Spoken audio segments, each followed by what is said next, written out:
بكل مشاهدي الفضائية المصرية في كل مكان. وطبعا مر علينا ويك اند لطيف جدا. عايزة اقول ان احنا لأول مرة المصريين بيلعبوا بالثلج ورجل الثلج في كل المناطق المصرية، وفي مصريين كتيرة جدا حطوا صورهم على الانترنت مع سنو مان وعملوه بقى بأشكال مصري لطيفة جدا، وقعدوه على الكرسي ولبسوه الطربوش والكوفية المصري. يعني ايه سنو مان خد الجنسية المصرية في الويك اند ده. طبعا طقس هايل، كان فيه برودة شديدة، ولكن طبعا احنا بنقول هو ده الشتاء ودخلة جديدة كده علينا فبنستمتع بيه. الشتاء بقى ده ليه المقدمة اللطيفة دي للجو؟ لان الجو ده هو جو الكريسماس ونيو يير، واحنا بدل قلنا كريسماس ونيو يير يبقى بنتكلم على السياحة. وفترة السياحة في مصر بتبقى فترة في الميعاد ده متميزة جدا. جونا مختلف وبيجي كل الناس من كل أنحاء العالم عبر سنوات كتيرة، ومصر محطوطة على الخريطة السياحية في الفترة دي. ولكن طبعا بيبقى فيه نظرا لأي ظروف بيبقى فيه خطة لزيادة التنشيط السياحي في الفترة دي أو أكتر شوية عشان الظروف السياسية اللي احنا فيها. ايه بقى الخطه وايه التنشيط السياحي للفتره دي؟ معانا ويشرفنا استاذ مجدي قطب، رئيس تحرير جريده الايجيبشن جازات التابعه لدار الجمهوريه. اهلا بحضرتك. اهلا وسهلا يا فندم. استاذ مجدي، انا عارفه ان انتوا الفتره دي بتبتدوا تشتغلوا بقى جامد على الترويج السياحي والدعايه السياحيه عشان الكريسماس ونيو يير، صح؟ راس السنه والكريسماس. لا يعني بصراحه الموسم السياحي الجاي، الموسم السياحي شغال. اعتقد ان مسؤولين في قطاع السياحه جميعا، واحنا كجريده بتتخاطب القارئ بالانجليزيه مباشره. يمكن احنا اقدم برنامج باللغه الانجليزيه في منطقه الشرق الاوسط. ف يعني كلنا كل اللي من له علاقه بالسياحه من قريب او من بعيد، وعلى راسهم الوزير الدكتور السيد شمس زعزوع، بيبذلوا جهد مش من النهارده، من اشهر فاتت. صحيح. استعداد يعني فعلا للترويج للسياحه لمصر، خاصة في بعد الظروف اللي حصلت في شهر أغسطس وسبتمبر. كان حصل في نوع من هبوط السياحة بنسبة 80% بسبب الأحداث اللي احنا عارفينها وعاصرناها جميعا. لكن الحمد لله الأمور الجهد لم يذهب هباء، وفعلا في تحسن تدريجي وارتفاع تدريجي. الحمد لله في 25 دولة رفعوا حظر السياحة عن مصر. هو بس أحب أوضح إن هو مش رفع حظر كامل، عشان برضو احنا لمناطق سياحية. تخفيف الحظر بمعنى إيه؟ للمناطق اللي هي السياحيه عندنا. بالزبط. بالنسبه للغردقه والبحر الاحمر بكل منتجعاتها، نفس الشيء بالنسبه لشرم الشيخ وطابه، قصدي شرم الشيخ ونويبع ودهب في جنوب سيناء. ايضا بالنسبه للاقصر واسوان. الحمد لله في تحسن تدريجي وفي ارتفاع تدريجي في معدلات التدفق السياحي، اللي هي متوقع انها تزيد كمان في الايام القادمه. يعني احنا كان من اسبوع فات كان نسبه مثلا الاشغال او نسبه الاشغال في فنادق شرم الشيخ كانت 42%. النهارده في جريده الايجيبشن جازيت النهارده تصريح للمحافظ اللي هو خالد فوده، محافظ جنوب سيناء، بيقول لك ان هو وصلوا 55% نسبه الاشغال في شرم الشيخ، ومتوقع انها تزيد مع قدوم الكريسماس ومع احتفالات راس السنه الجديده. فاحنا الحمد لله نفس الشيء. يمكن البحر الاحمر كانت اكثر ارتفاعا الاسبوع الماضي، اعتقد انها برضو بتواصل ارتفاعها. وانا اتذكر من خلال شهر يعني 3 اسابيع كانت نسبه الاشغال في فندق احد الفنادق الكبرى في الغردقه كانت حوالي 95%، معظمهم من السياحه الروسيه. فالحمد لله السياحه بخير وبتتعافى، وفي زياده يعني مضطرده ثابته باستمرار نحو الاعلى. فاحنا لما نوصل 55%، والقاهره اتحسنت نسبه الاشغال السياحي. يمكن هي بس اللي لسه يعني اكثر تاثرا هي السياحه الثقافيه، اللي هي سياحه الاثار في الاقصر واسوان.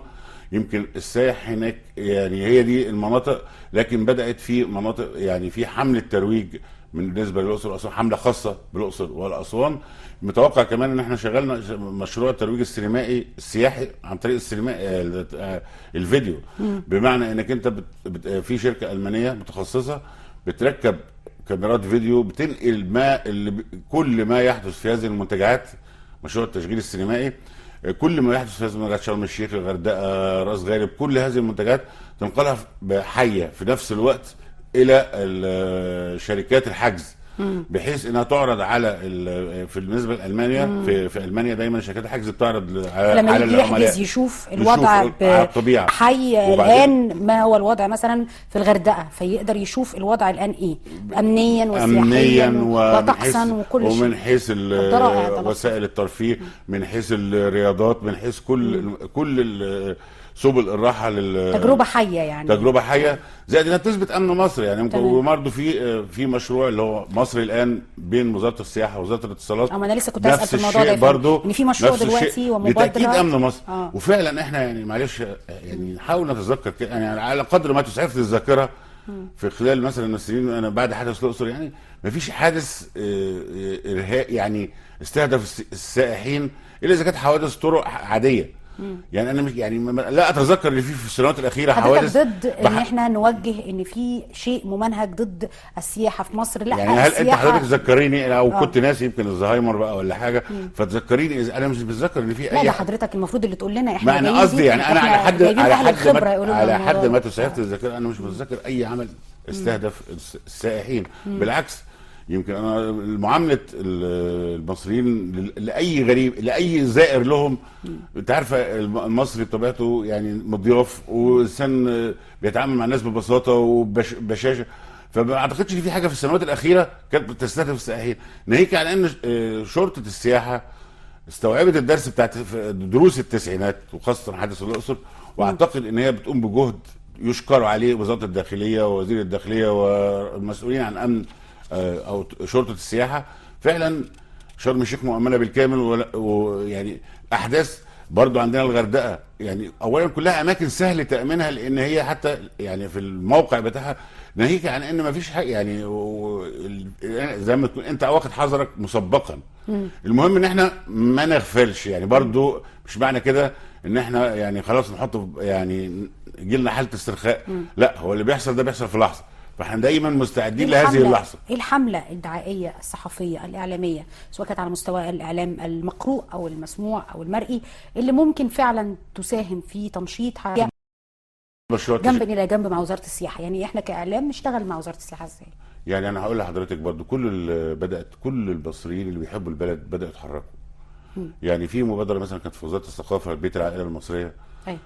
يعني هي الهدف منها انها بتقول لك ان مصر زي ما الناس بتعرض ان هي مقسمه ومنقسمه دينيا وطائفيا، المبادره دي تبنتها وزاره الثقافه، السيد وزير الثقافه السيد صبري عرب، وتبناها المجلس الاعلى للصحافه برئاسه سعد فريد واشرف رضا رئيس المؤسسه العربيه للثقافه والفنون كلهم، وحتى سفير فرنسا وزوجته اللي هي كاميليا تبنوا هذه الوضع، وبدات فيه فعلا بدات تستغل هذه المبادره للسياحه. اتعملت ليله من اجل الانسانيه في الغردقه، اتعملت ليله في السفاره الفرنسيه تحت رعايه سفير فرنسا وزوجته، كانت ليله يعني فعلا تاكد ان يعني مصر بخير وكل العالم، يعني الحمد لله احنا ماشيين في الطريق الصح، وكل اللي بيحبوا مصر في مهرجانات في مثلا في سانت كاترين. احنا عندنا يمكن كل الاحداث السياحيه برامجنا المتخصصه السياحيه بتنزل وبتصور ده، وتغطياتنا الخاصه بتنزل وبتصور ده، وعلى شاشه المصريه عشان بيشوفها كل العالم، وابتدى يحصل ردود افعال يعني من خلال تجربتنا هايله من خلال المتصلين والمشاهدين انهم عايزين يجوا مصر ويقضوا اجازات. ولكن لو احنا هنتكلم على اللي بيعملوا في قطاع السياحه مباشره بقى، نساعدهم ازاي؟ يعني مثلا العاملين في قطاع السياحه اللي بيشتغلوا هناك، انا عارفه ان هم اتضروا اقتصاديا. يعني انا من ساعه يعني ما كلفت برئاسه التحرير جريده ايجيبشن جازيت، يمكن لها خصوصيه ان هي بتخاطب الاجنبي مباشره بدون وسيط. صحيح. فاحنا كان السياحه دي اهم حاجه في الفتره، لان احنا برضه بعد ثوره يناير وبعد ثوره يونيو دي عارفين ان اللي بيحصل طبعا الصوره اللي بتطلع بره غير الواقع، استهداف صورة لا في طبعا استهداف بعد ثوره يونيو، في صوره مغلوطه في بعض القنوات بعينها ومعروفه هي مين بتضرب السياحه بلا شك طبعا، لان هو الهدف تركيع يعني الاقتصاد او التاثير السلبي على الاقتصاد المصري. يا فندم ده في قنوات بتصور شوارع في مصر ان فيها مظاهره، والشوارع دي الناس اللي ساكنه فيها على اليوتيوب بتصور بالموبايلات، الشارع فاضي ما فيهوش حاجه. يعني احنا الاستهداف واضح والمؤامره واضحه وصريحه. والاعداد يعني معلش سهل قوي دلوقتي بالكمبيوتر بالتقنيات الحديثه ان انا مظاهره عشرات او عده مئات اخلي اصورها للجماهير بشكل ان هي حاشده او حاجه زي كده. لكن انا اللي بيهمني فعلا ان احنا بالنسبه في اعلام مغلوط، وفي نفس الوقت انك انت طول ما انت مصر يعني بخير وان شاء الله هتستمر بخير. ما فيش حاجه بتحصل في مصر، ما فيش العالم، لكن دلوقتي مصر تحت بؤره الضوء. بمعنى ايه؟ عالميا طبعا، لان هي محور نجاح ثوره مصر او ثورتي مصر، معناها نجاح للديمقراطيه والحريات في المنطقه كلها وليس والعالم العربي ومنطقه وامان شرق مصر الأوسط. هو امان المنطقه، فطبعا مستهدفه. فلما بيحصل مظاهره بيشارك فيها عشرات، هي بقى هنا بتبص تلاقي التضخيم في بيضخم لاغراض في نفس يعقوب، يعني الاغراض مخططات، لان هو السياحه بمعنى انه يضرب السياحه رافد مهم جدا من روافد الاقتصاد المصري بيعيش عليها 16 مليون. يكفي ان هي مثلا في اخر السنه واحنا وصلنا حوالي 10 مليار، الكلام ده في بعد الثوره. ده يعني العام اللي هو المالي من 2012 ل 2013 وصل ل 10 مليار السياحه. قبل كده 12 مليار دولار دخل السياحه. فطبعا تعتبر من اهم روافد الاقتصاد المصري. عمله صعبه، تشغيل، فرص عمل. لو انت عندك مليون سايح، المليون السايح وجود مليون سايح بيوفر لك 200,000 فرصه عمل. طبعا في دول زي المغرب الشقيق يمكن اقتصادها الرئيسي من السياحه، يعني ممكن السياحه تقوم بدور الاساس او العمود الفقري الرئيسي في الاقتصاد. فمصر وانا شخصيا افضل تنويع المصادر الدخل. لا يعني انا باكد على كلام حضرتك. يعني السياحه شيء مهم، أنا عندي سياحه انها ثقافيه، ممكن تقوم عندي باقتصاد تلت اثار دولة العالم في الاقصر. عندي سياحه ثقافيه، سياحه اثار، عندي سياحه سفاري دلوقتي، عندي سياحه مؤتمرات، سياحه مهرجانات في شرم الشيخ وفي الغردقه. كان عندنا فتره السياحه الثقافيه ان احنا كنا بنعمل مهرجانات، وحتى كان عندنا لا سياحه هي في الفتره الاخيره اقيمت مهرجانات. هل في خطه لاقامه بدات في الفتره الاخيره في الغردقه في شرم الشيخ، وبقول لك في حتى وزاره الثقافه القت بثقلها في وراء هذا الموضوع. وحتى وبعدين فعلا تبنت حتى سفاره فرنسا وسفير فرنسا وزوجته تبنوا برضو شاركوا في مبادره ليله من اجل الانسانيه في مصر. أيوة. اللي هي برضو هدفها اساسا اعطاء دفعه للتدفق السياحي لمصر، لان فعلا مصر امانه يا جماعه. اللي مش عاوز يشوف يعني بكل الوان الطيف. احنا بنساعد، احنا بنقدم صوره امينه. ويهمنا، انا كنت يعني انا وعرضت مبادره ان احنا عاوزين برضو نوصل جورنال زي الجازيت، نوصله لكل الاجانب اللي هم في مصر عشان ينقلوا بدورهم لاقاربهم ولاصدقائهم في الخارج. انا بالنسبه لي كجريده المشكله عندي ازمه ماليه. انت عارفه في فتره ما بعد الثوره والازمه الماليه في الصحافه بتعاني منها الصحافه المصريه. وانا كصحافه قوميه فقلت لهم يا جماعه انا مش عاوز اكسب، انا هقدم النسخ دي بالتكلفه، بس انتوا سعر التكلفه ده عشان توصلوه. مثلا عندك وزاره البترول، شركات البترول فيها كم كبير جدا من الاجانب بيشتغل فيها.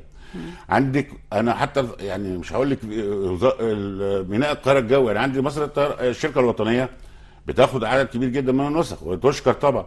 احنا عاوزين نوسع من خلال ان اي اجانب بيوصلوا مطار القاهره حتى لو ترانزيت. خلي بالك الترانزيت وصل 40% في الفتره الاخيره، وده بياكد امان وسلامه الاوضاع الاراضي المصريه ومجال الجو المصري طبعا. فانت ليه ما تستغلش وجود الترانزيت والطيران في انك انت توصل الصوره الحقيقيه؟ لان الصوره الفتره اللي فاتت في يعني دفع لشركات. هل تعتقد يا فندم ان في وعي للمواطن سواء كان العربي او الاجنبي ان ما ينقل عبر بعض القنوات، ومعروف طبعا القناه مين، ده مجرد تزييف وتم كشفها خلاص؟ يعني هل وصلت الصوره ولا لسه محتاجين نشتغل؟ هو دي مطلوبه من المصريين في الخارج سواء في العالم العربي وفي العالم الغربي تحديدا، لان الناس دي يعني اصبحت جزء من هذه المجتمعات. فتوصل الصوره يعني مش لانهم على اتصال بقرايبهم في مصر. الصوره بتنقل عن مصر عبر موبايل والصوره تعاد ويعاد اذاعتها ونبقى مثلا الصبح والصوره يتقال مباشر وتبقى الصوره بالليل. يعني الفضائيه المصريه دي بالذات يمكن الحاجه الوحيده اللي يتجمع حواليها المصريين في كل العالم، لان هي فيها اسم مصر. صحيح. فاحنا من خلالها بنوجه لكل المصريين اللي عاملين في الخارج وبالذات في اوروبا، لان عندنا 70% من السياحه بتيجي من اوروبا، ان هم ينقلوا الصوره للمجتمع. هم دلوقتي اصبحوا جزء لا يتجزأ من المجتمعات اللي عايشين فيها. ينقلوا لهم، هم على اتصال باهاليهم في مصر، ويعني ما يعرفوش ان قرايبهم واخواتهم في شرم الشيخ مؤهلات عليا، كل دول يعني يعيشون على السياحه. فيوصلوا الصوره، احنا مش بنقول لهمش وصلوا الصوره الامينه. وبعدين برضو بناشد وسائل الاعلام المصريه. يعني انت مثلا هلوم انا مثلا احدى CNN او احدى الشركات المحطات الاجنبيه، انا بيحصل مظاهره بيشارك فيها عشرات في اي مكان، جامعه، في شارع، في منطقه، وفاجأ ان التلفزيون طول النهار الصوره مركزه على هذا الشارع، حتى لما يفضى ابص يجيب لي اثر الطوب واثر الحجاره واثر، وهي احنا بيبقى جنبنا. يعني مثلا احنا كنا في جريده الجمهوريه قريبه جدا من التحرير، كان التحرير في اوج الثوره وعادي، الحياه ماشيه تمام وامنه تماما، والناس ماشيه في الشوارع وعادي جدا. انا نفسي يعني التغطيه الاعلاميه بتفرض ان انا اقول كده، ممكن اقول ماشي، بس برضو في نفس الوقت اجيب صوره في بعض احياء مصر، في روكسي، في دوران شبرا، وشوف قد يعني ايه الناس عايشه حياتها عاديه. حضرتك عاوز من الاعلام ينقل الخبر ولا يتصنع الخبر، يعني او يصنعه او يبالغ فيه، ينقله بمنتهى الوضوح ولكن لا يبالغ فيه. لا عدم، احنا قلنا لا عاوزين تهوين ولا تهوين حسب يعني اهوائه او اتجاهاته، يعني لازم ماشي. انا عاوز اقول ان في الناس دي، الناس طبعا اللي في ارهابيين بيحاولوا يفرضوا ارادتهم على شعب مصر بالوسائل العنف وغيره. الرساله دي وصلت لكل المصريين. احنا يعني الشعب المصري بطبيعته، حتى المواطن طبيعته ذكي، يعني بحكم تعامله طول وحضارته، وبينقل ده في نشاط لكن الاخبار. انا لما يتحول هذه الرساله تبقى التركيز فيها ان هي تضرني في العالم كله، خاصه انك انت فضائيات، لما يفتح هو في تلفزيون اجنبي او صحفي اجنبي، يفتح التلفزيون اي محطه مصريه، وطبعا كله دلوقتي بيوصل في كافه انحاء العالم، ويلاقي بهذا الشكل مصر بتحرق، يعني تحرق او التركيز على الايجابيات. لا انا هقول لك حاجه، انت طبعا في الشاشات عن هو مصر. يعني ماشي، انت يعني انت الامانه هتقول في مظاهره حصل كذا وتعرضها شويه، يعني تعرضها بس ولكن مش طول، مش 24 ساعه. ولو عرضتها قاعد جنبها او بعدها صوره روكسي والناس حياه ماشيه عاديه، صوره اي الاحياء اللي ماشيه فيها جنبها، يمكن مش على بعد، يمكن امتار، صحيح، هتلاقي الحياه تمام عاديه، واجانب ومصريين وكله عايشين حياتهم عاديه.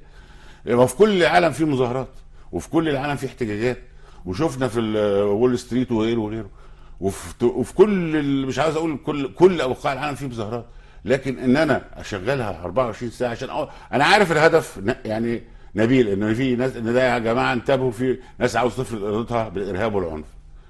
احنا الرساله دي بس برضه مش عاوز كل شيء بيزيد عن حده بيبقى له اثر عكسي.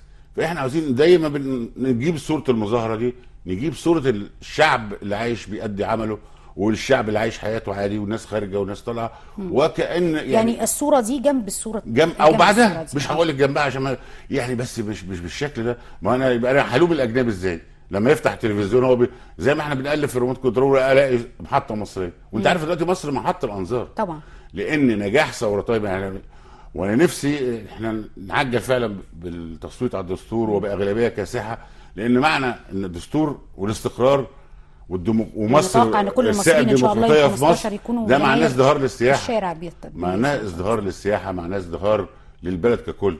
احنا ما فيش الاجماع لله على الله وحده. يعني انك هتلاقي دستور، تجيب دستور عشان 90 مليون مصري يوافقوا، اي صعب. احنا عاوزين يعني 90 80 85% اللي هو النسب اللي هي العالميه اللي كاسحه تاكد. لكن انا يعني احنا ارتضينا الديمقراطيه آلية، هي صحيح في الاخر هي نهج حياه، بس في الاخر انا بحتكم الى راي الاغلبيه، والراي الاغلبيه فيه نسبه 50+1، وفي بالنسبه للدستور بتبقى نسبه عاليه جدا عشان خاطر ده بيستمر فتره طويله، وعقد اجتماعي بين الشعب والحكومه اللي بتحكمه. تمام. فاحنا والعبره بالدستور برضه عشان بناشد الناس، الدستور دائما ورديه بما اننا بنتكلم على الدستور، طب ما تيجي نروح للدستور يا فندم في السياحه وكل ما هي وانا قلت لحضرتك ادي الجزئيه. الجزئيه الثانيه انت عندك امن المواطن يعني كل ما يتعلق بالسياحه في والمقيمين والزائرين، دي في نص صريح في الدستور بكده، ومن كافه الديانات. صحيح. يعني فانت بتتكلم احنا الحمد لله العبره مش في الدستور. انا يهمني جدا ان احنا الدستور هو تنفيذ على ارض الواقع، والكلام جميل. طيب انا يعني هستكمل كلامي مع حضرتك عن السياحه في مصر، وخصوصا احنا دايما بنتكلم عن مصر المستقبل، والمستقبل القريب ان شاء الله ايجابي. بس هنرفع اذان الظهر ونرجع نستكمل الحوار.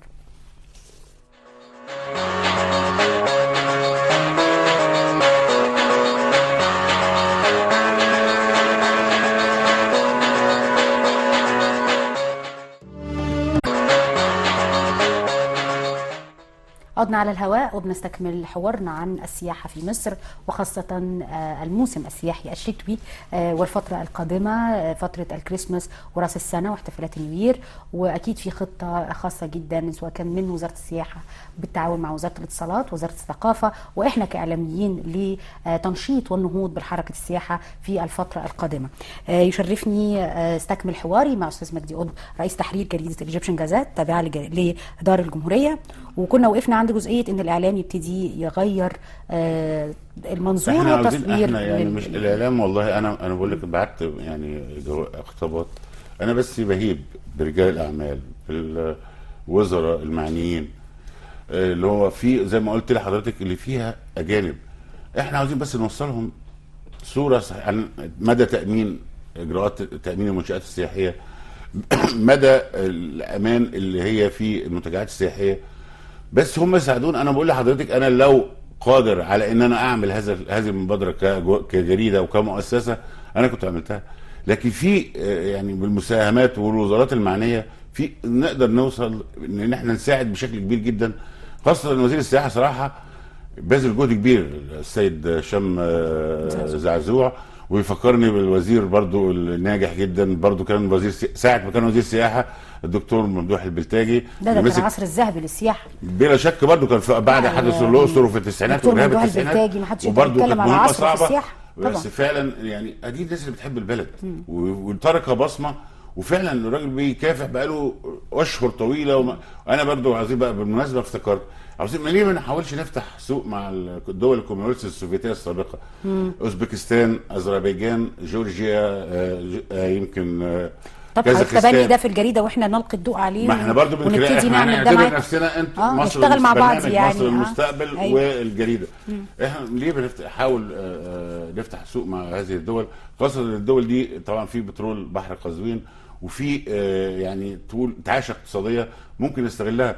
عندنا ماليزيا، جمهوريه ماليزيا، السياحه الصينيه برضو الدكتور هشام زعزوع مش سايبها، بيقول لك فعلا وصل يعني وصل فعلا في بصراحه دكتور هشام زعزوع من الوزراء الناشطين، خاصه ان احنا جالنا قبل 4 سنين او في 2010 كان حوالي 100,000 صيني، طبعا قالوا شويه بسبب الاحداث، بس الصين دي سوق واعده جدا جدا واقتصاد صاعد واعد، ليه ما نحاولش في الصين؟ برضو بنناشد الحكومه الايطاليه ان هي تراجع نفسها فيما يتعلق بتخفيف اجراءات حظر السفر، خاصه ان الايطاليين في ايطاليين كتير جدا رفضوا يغادروا فنادقهم في شرم الشيخ، يعني هي بالذات شرم الشيخ مرتبطه جدا بحاجه بالسياحه الايطاليه، حاجه غريبه جدا نسبه حتى حصل في المطار الالمان والطلاينه والروس في شرم الشيخ بنسبه عاليه جدا بلا شك طبعا، وفي الغردقه، بس يمكن ايطاليا بالذات تحس انك انت ماشيه في خليج نعمه، تحس انك انت ماشيه في روما مثلا او في مدينه ايطاليه. لكن احنا بنتكلم برضو على انه في زوجه ايطاليه قالت جوزها لو عاوز يسافر هي هتقعد برضو في شرم الشيخ، فيعني احنا وعملوا مظاهرات احتجاجا على تحذيرات الحكومه.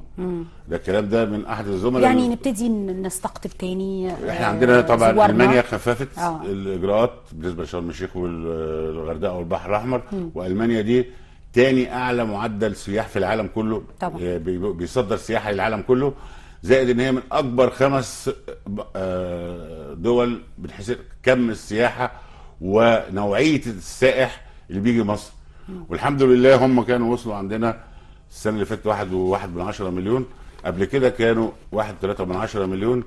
طبعا السنه اللي فاتت اللي هي السنه طبعا الاحداث اللي حصلت في الربع الاخير دي وصلوا 750,000، المتوقع ان هم يوصلوا 2 مليون، واحنا يمكن المانيا بالذات العلاقات بين الشعبين كمان على مستوى الشعبين عموما احنا زي ما احنا يعني بنقول ان علاقات بين مصر والدول الاخرى تبقى فيها ازدهار، علاقاتنا مع الصحافه هتكون برضو نعمل جنب انا بقول لك اتمنى ان حد يكون سمعنا دلوقتي، اتمنى المبادره بتاعتنا يعني من خلال برنامج مصر المستقبل. احنا مش الهدف احنا وقتنا للاسف يعني انتهى، ف يعني هحاول اختم مع حضرتك بكلمه في عجاله حضرتك تحب تقولها ايه للسياحه في مصر والقائمين على السياحه في مصر سريعا. ان شاء الله يعني القادم افضل باذن الله، لابد ما فيش قدامنا خيار الا التفاؤل، وان شاء الله كل المؤشرات بتحمل الخير والتفاؤل. ويعني هي بتبقى في ظروف صعبه ان شاء الله، وحتى في القرآن يقول لك ان مع العسر يسر. اكيد. فان شاء الله كل واحد يعني هتنفرج فرج الله قريب، وباذن الله كل يعني المعاناه دي هتتقلب ان شاء الله الى يعني نوع من يعني الانتعاشه باذن الله. تمام. انا هاخد من حضرتك برضو الجمله وهقول ان القادم افضل ان شاء الله، ومصر المستقبل افضل ان شاء الله. ويلا نستعد ونقرا كويس قوي دستورنا ونروح نستفتي عليه ونستكمل خريطه طريق حياتنا، ومصر هتبقى دائما مصر ام الدنيا. بشكركم، وبكره اسره جديده ومصر المستقبل.